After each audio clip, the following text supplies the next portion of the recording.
Një ditë pas mbledhjes së Këshillit Bashkiak, drejtoresha e shkollës nëntëvjeçare Pjetër Arbnori në qytetin e Fushanzit, Liza Voci, ngre shqetësimin e përcaktimit në buxhet për shkollën që ajo drejton. Sipas Vocit, për shkollën nëntëvjeçare Pjetër Arbnori, e cila ka 5 institucione, për një vit janë planifikuar detergjent sa shpenzon një familje për 2 muaj.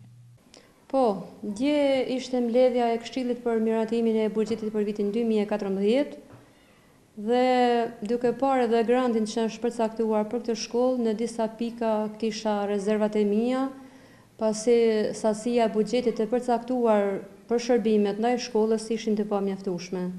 Një ndër to ishte edhe planifikimi i detergjentëve, dezinfektuesve për shkollën, që ishte shumë i kufizuar buxheti, dhe këtë e kërkova me forcë, pasi kemi të bëjmë rreth 600 nxënës. Kemi të bëjmë me 2 godimna, kemi të bëjmë edhe me parashkollort, por kemi të bëjmë edhe me 2 anekse të tjera që pothuajse gjatë gjithë kohës lihen harres dhe ato realisht ekzistojnë. Kemi në Micoj një klasë, kemi edhe në fshatin Lumardh një shkollë fillore me klasa kolektive dhe parashkollort. Dhe realisht nuk është se janë planifikuar as për merremetim për lërje, as për detergjent edhe për tjera. Sanitarët po kalojnë një periudhë shumë të vështirë, shqetësim të cilat më kanë ngritur, lidhur me detergjent, dhe unë jam realiste për këtë, i kam pa mesut e mi duke bler detergjent me parat e veta. Sepse unë vërtet, bashkë me ndërreshën ju kërkojmë higjenizimin, sepse kemi të bëjmë me gjitha nxënës, dhe ato nuk e kanë. Ka disa muaj që ato nuk janë furnizuar me detergjent. Dhe këta e kanë kryer duke marrë nga xhepi i tyre.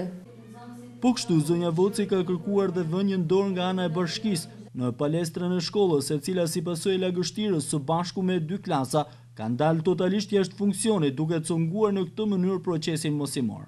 Palestra ka dalë jashtë funksioni se rezultati që se pikon pajë çatia, pra dhe me thonë, se rezultati i pikëve që ka çatia për dëmtimin e çatis, janë të dëmtuar edhe 2 klasa që janë në katin e dytë me drejtim poshtë palestrës, por ato janë katin e dytë, dhe njërën i kemi evakuar dhe nxënësit nga njëra klasë, sepse janë rrezikuar vërtet për të shem në savaja, ndërsa klasa tjetër vazhdon të jetë edhe ajo në ndikimin e lagështirës, kur bjen shi, uji dallohet fare mirë duke rënë edhe në faqet e murit.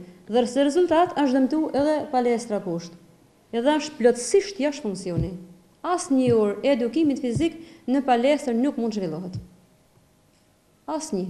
Të gjitha kryhen kur janë të mira kushtet atmosferike realizohen në bordë e shkollës, por janë pa realizueshme gjitha, por edhe kur realizohen në bordë e shkollës, ato ndikojnë negativisht sepse shkaktohet shumë zhurmë dhe klasat që janë mësim nuk mund të realizojnë proces mësimor ashtu si duhet. Krahas problemeve në infrastrukturë dhe mirëmbajtje në kushte të përshtatshme higjieno-sanitare, në shkollën nëntëvjeçare Pjetër Arbnori të Fushanzit, një vëmendje veçantë po i kushtohet disiplinës, ndërkohë që drejtuesit e rinj të shkollës kanë startuar dhe rishpërndarjen e normës mësimore, duke i dhënë seciliit mësues normën që i takon, pa dallime, siç ka ndodhur më parë.